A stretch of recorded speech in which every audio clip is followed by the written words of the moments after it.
Yes, welcome back to yet another live stream here at ISE 2024. We have an exciting session and also another special guest, Sandhya. It's always fun to have you on the stream. I am so excited to be here. What are we talking about today?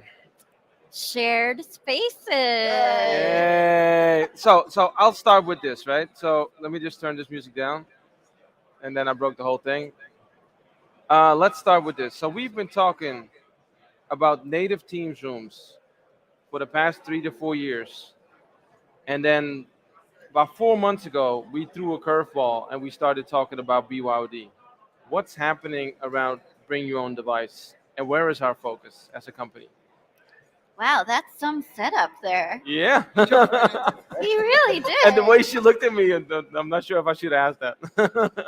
So, I think it's the way we see it is really Teams rooms is also a shared space, right? So, we started with Teams rooms, and what we're doing now is really expanding our sort of footprint in the shared space area. So, I wouldn't see it as a kind of one or the other or anything like that. It's really about what are all the shared spaces in an office, whether that's a hot desk, whether that's a kind of room where you don't have a lot of equipment in it. It may be an open huddle type of space, and it could be a real official conference room, which might be equipped with a Teams room. But it's all of those spaces, and how do we make sure you can have a great Teams experience wherever you're meeting people when you're in the office? Yeah. So you're saying Teams room or a conference room, most likely native, and then you have these shared workspaces where you should have other setups because traditionally we're not seeing a lot of video in those spaces, right? So it depends on the enterprise, right? So at Microsoft, we tend to have a Teams room in all of the rooms. Right. In my building, there's a Teams room in every room, which is great. We know that customers, there's a spectrum, right? Some of them are fully equipped with Teams rooms. Others have more of a distribution, and some of the rooms might have Teams rooms, but others may not. And so it's for those rooms where there isn't a fully equipped Teams room. How do we make sure that the end user is having a great Teams experience there? And then, how does the IT admin get some more insight into those rooms so that they can make better decisions and really understand what's happening? And so, again, I would say it's a spectrum, and depending on the customer, we want to meet the customers where they are. And Right. some of them can't have a Teams room in every room, and for some instances that doesn't make sense too, Right. right? Yeah, I would love to break the. Go ahead, Jimmy. Let's stay on that because the truth is we're doing this out of a need for data, out of the need to understand these shared spaces. And Yeah. we speak to customers all the time. And the first question we ask is, how many rooms do you have? And what's the answer? We don't know. I don't know. They just don't qualify the spaces that they have. So by doing some of the initiatives that we're doing, we're starting to collect this data. Microsoft is a data-driven company, and we know how many meeting rooms should be out there. We can understand how many rooms should be out there. And they're not all video enabled, but they should be, number one, because we're going to start to collect data for AI. We're going to start to do all of these things, but collecting that data on these BYOD spaces, on these shared spaces that we're doing, we're now making the market for these customers to understand what are my most important rooms? How am I using these spaces? Where am I actually putting my investment? As people go back to the office, it's not the same today as it was before. So that footprint may actually change, and we need that data to actually make decisions on everything that we're doing going forward. Yeah, and Jimmy's had a lot of coffee here, so I'm going to parse out a little bit about what I you're jumped like talking 10 about segments here. in, right? That's what I do. So yeah, so that's it. So what we want to do with the BYOD experience is allow IT admins to get access to data. So when you say we have the data, we don't really have the data as Microsoft. It's we're giving the IT admins Correct. The customers information about their spaces so that they can make better decisions. So in any room that isn't a Teams room, until now, you didn't know really what was going on in those rooms. Maybe you could reserve the room ahead of time, and so the IT admin would know which ones are reserved. But beyond that, they didn't know what was going on in those rooms. And now, if there is some sort of peripheral in the room. It could be an audio device. It could be, like a little camera. It could be a display on the wall. Any one of those devices, the moment somebody actually plugs those devices into their PC and runs a Teams meeting, then the IT admin can get that information and actually be able to understand, okay, not only was that room reserved, but there's actually somebody in the room using it. And then to your point about the data, once you understand who's using which rooms, then you can make really great decisions around, okay, the ones that are getting the most used, that's where I'm going to put my investments, right? That's where I want to invest more because people use those and I want to make sure there's a great experience in those rooms. Yeah, and it's a great initiative that we're doing to actually start the customers and collect the data for the customers, and like you said, give them the information so they can make intelligent decisions on it. So how do we know the difference between somebody just using a device in their office and knowing that it's a BYOD scenario? What triggers that motion of pushing the BYOD insights to Pro Management Portal? Is it the amount of people that are connected to it? Is it the amount of devices? Is it something else? How do we do this? Yeah, so there's two different ways, right? So first, if you're a very well organized IT admin group, maybe you have a list of inventory already. You can actually import that inventory and you can tag it as such yourself. Right. A lot of people don't have that. And so the other way that we're looking at this is we're kind of essentially crowdsourcing that information. What I mean by that is, to your point, if I go and I plug into a monitor or a display in the room, I'm one person. So that could actually be my personal monitor, right? And so if I'm the only one who plugs into that device, that's not going to go to your PMP portal and not going to be.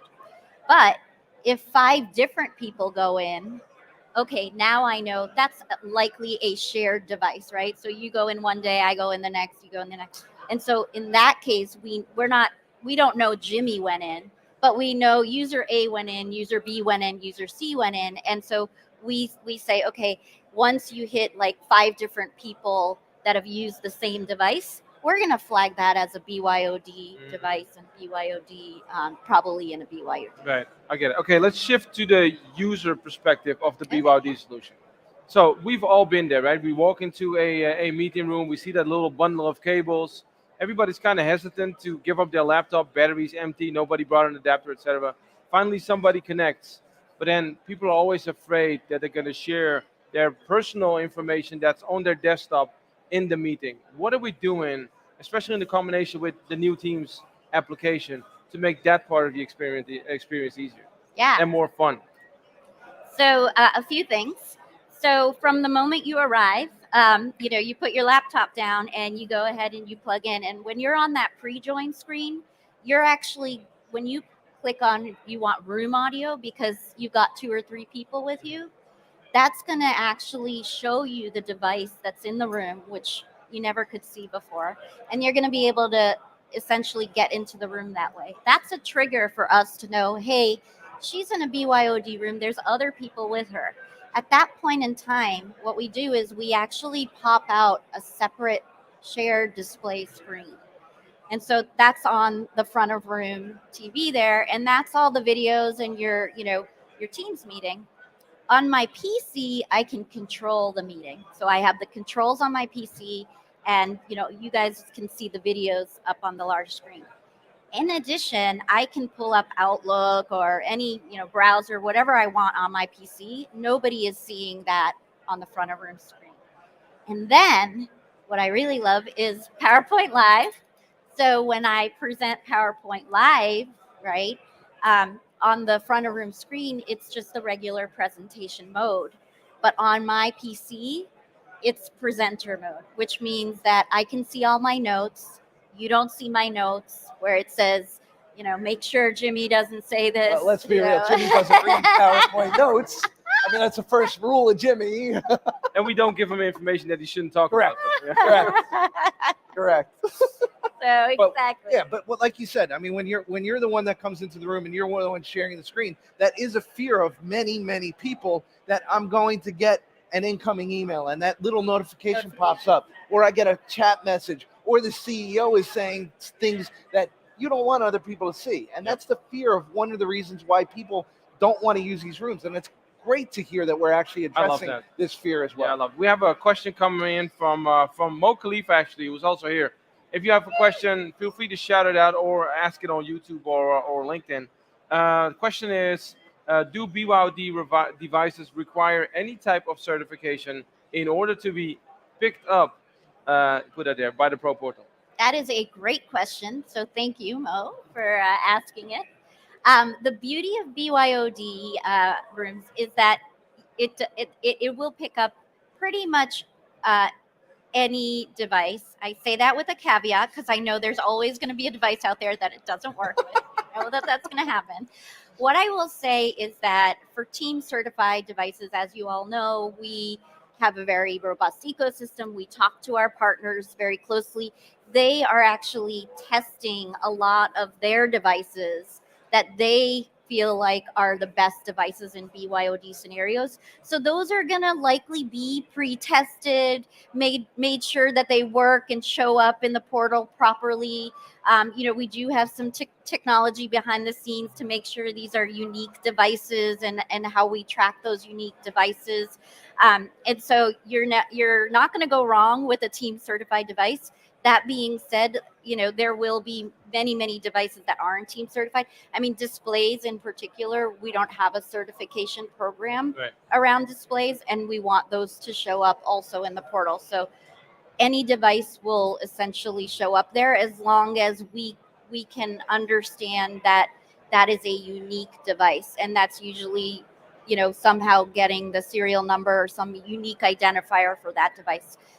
The other caveat is just older devices sometimes don't have that unique identifier, and so that'll be more challenging to actually delineate within the Pro Portal. But newer devices tend to actually, broadcast a unique number associated with We it. have a question coming in around licensing. Is there a license required for both that amazing user experience that you mentioned, plus the amazing insights that we're bringing to Pro Management Portal? So user experience, if you are a core teams user, you will get this experience. Yeah. And then for the IT admins, uh, seeing the devices and uploading, if you upload the devices or you discover the devices via the crowdsourcing route, that all you'll get as long as you're a PMP portal customer. And then you can also associate those devices with a room. So if you have exchange accounts associated with those rooms, you can associate those devices. Um, until April, you will be able to see usage. So I encourage everybody to try it out so you can actually see all the usage and the reports and all of that. After a certain point in April, that will be behind a team shared device Right. license. So for each room, in order to see those robust usage metrics and things like that and reports, those will require a team shared device license. And you will see in the portal it'll say, you need a team shared device license, and then you can just leverage the existing process to link that. Right. Okay.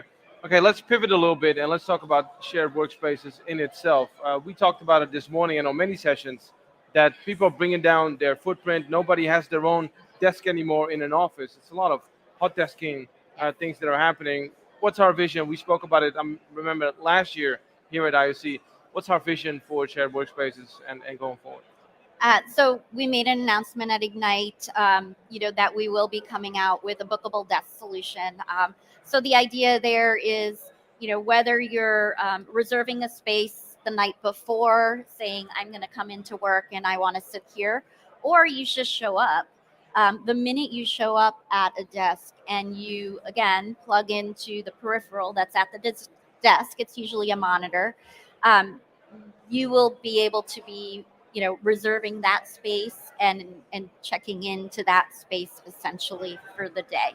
And so we call that bookable desk functionality.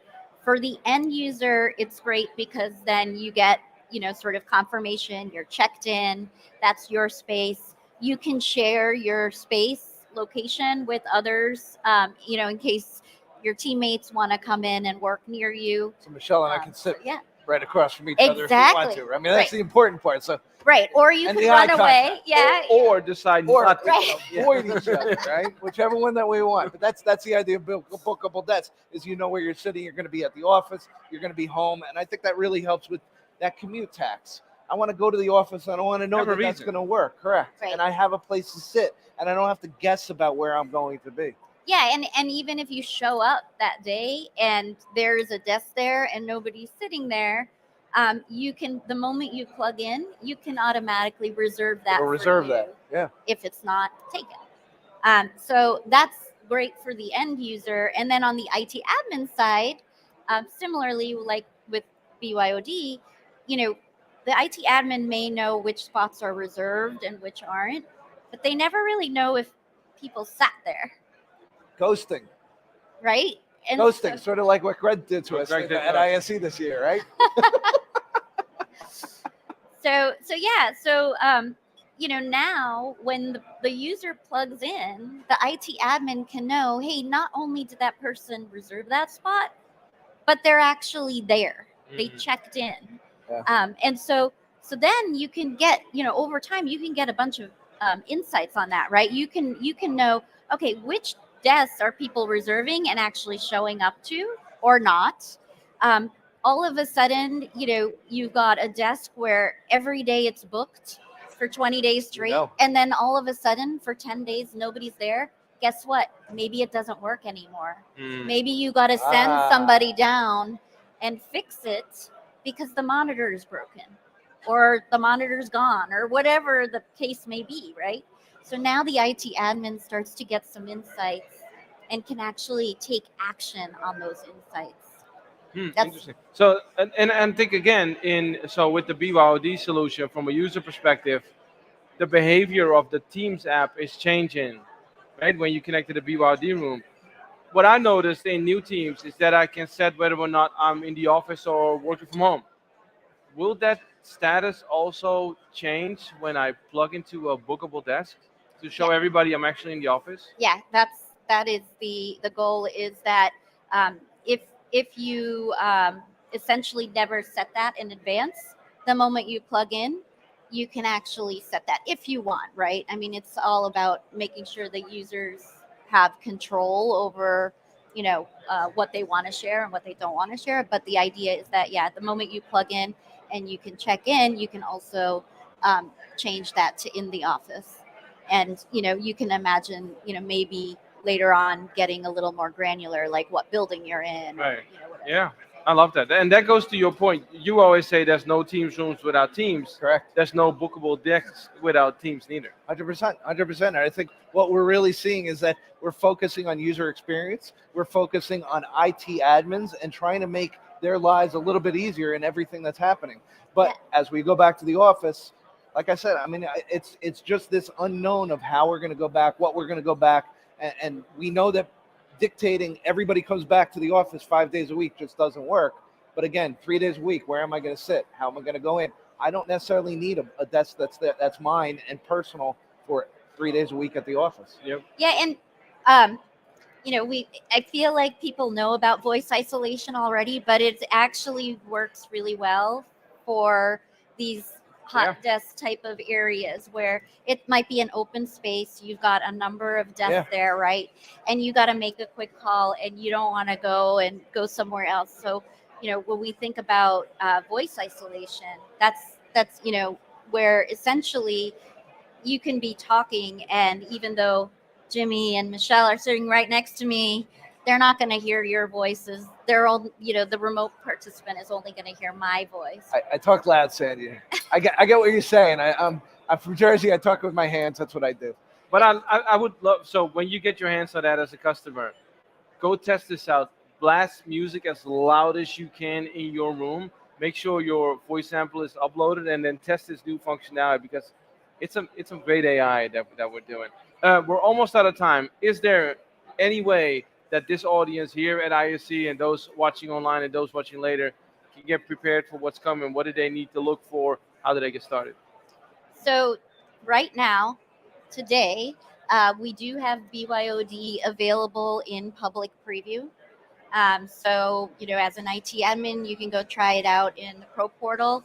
Um, Users who have, that public preview access can actually try out the core experience. Um, and so I would encourage anybody who's interested to go try that out and start, and it's going to be a journey, right? It's not going to Correct. be turned on Because every. it's discoverable and we're That's right. crowdsourcing a lot of these things. Yes. It's going to take time to collect everything. So I would say start early, start Yeah, now, start yeah. understanding, and over time you're going to start to get your inventory. You're going to start to associate those with the rooms. You're going to start to see that usage data, and then you can kind of scale that out across the organization once you start testing it out and understanding how it works. So please start now and give us feedback. It's early days, and we definitely want feedback from. And I think you said it. If you're deploying new rooms in this format, why don't we start putting those rooms into That's this right. before we Yes. start doing it? Yep. But for the older rooms, they, like we said, can be crowdsourced and things like that. So there's a lot of opportunities, and even partners can start to do this as well. Understand how this works and make sure that you have a plan to actually move forward with it. Yes, 100%. Sandhya, thank you so much for being here with us Woo. again. We're looking forward to a live demo from your team on one of the streams that we're doing. We'll set that up in the We'll next keep that. Yep. couple of weeks. If you are here at ISE, hang around. We're going to have some cool Service Hub 3 demos with Frank in about half an hour. If you're watching online, we'll stream that live for you as well. Enjoy the rest of ISE, and we'll catch you later. Thanks, everyone.